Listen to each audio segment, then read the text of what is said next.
میرے بھائیوں اور دوستو، اللہ تعالیٰ نے انسان کو جسم اور روح ان دو چیزوں کے مرکب سے پیدا فرمایا ہے۔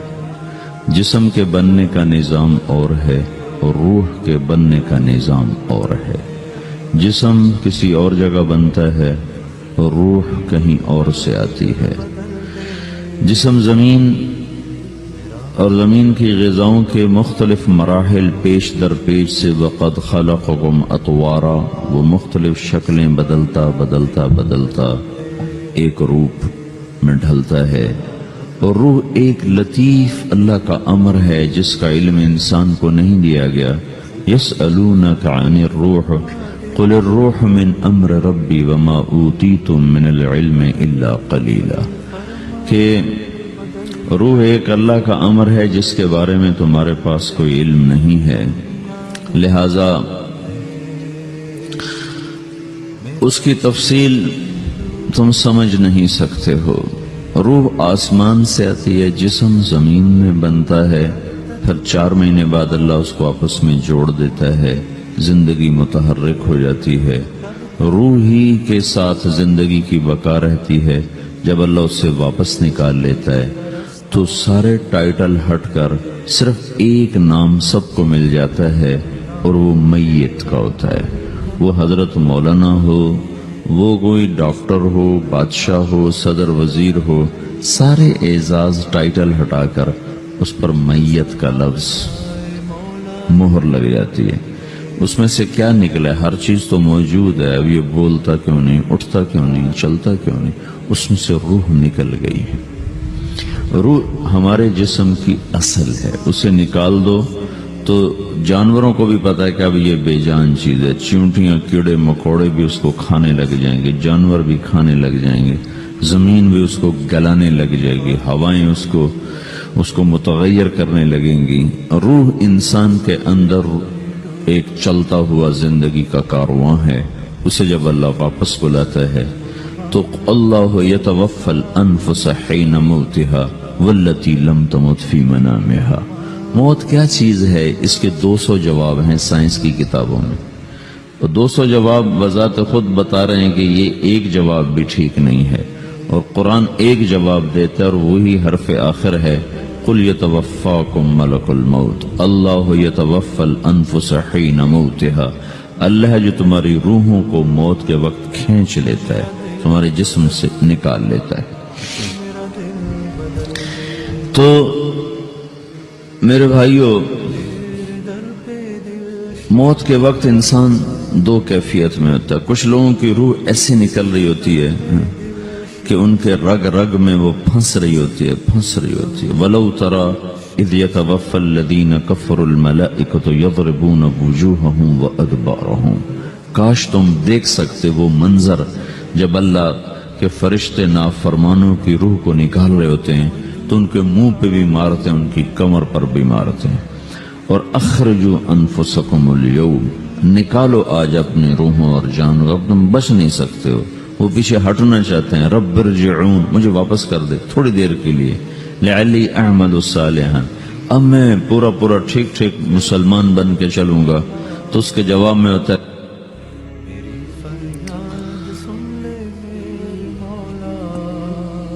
اور حدیث پاک میں آتا ہے کہ ملک الموت اترتا ہے، اس کے ساتھ 4 فرشتے ہوتے ہیں۔ وہ 4 فرشتے آتے اس کی پٹائی شروع کر دیتے ہیں۔ ابھی پرسوں یہ حدیث میں نے پڑھی ابن ماجہ میں کہ ملک الموت کہتا ہے ایتھا النفس الخبیثہ کانت فی الجسد الخبیث، اے خبیث روح جو خبیث جسم میں تھی، اخرج، باہر آؤ۔ اب وہ واپس تو ہو نہیں سکتا، اپنے آپ کو روک تو سکتا نہیں، تو وہ حیران، پریشان، خوف زدہ، تو اس کے جواب میں اس کو ملک الموت کہتا ابشری بحمیم وغساق وآخر من شکلہ ازواج، تیار ہو جاؤ خوفناک عذاب کے لیے اور کھولتے پانیوں کے لیے، کانٹے دار جھاڑیوں کے لیے، اور بے شمار عذاب کی شکلوں کے لیے۔ تو اس کی روح کو جب کھینچتے ہیں تو رگ رگ سے وہ کٹ کٹ کے نکلتی ہے، تو سارا وجود زیر و زبر ہوتا ہے، سکرات کا درد ساری دنیا کے دردوں پر حاوی ہے۔ جب اس کی روح نکلتی ہے اور اس کو لے کر آسمان پر چلتے ہیں تو دروازے پر پہنچتے ہیں تو اندر سے فرشتے پوچھتے ہیں کون ہے؟ کہتے ہیں فلاں فلاں کا بیٹا ہے۔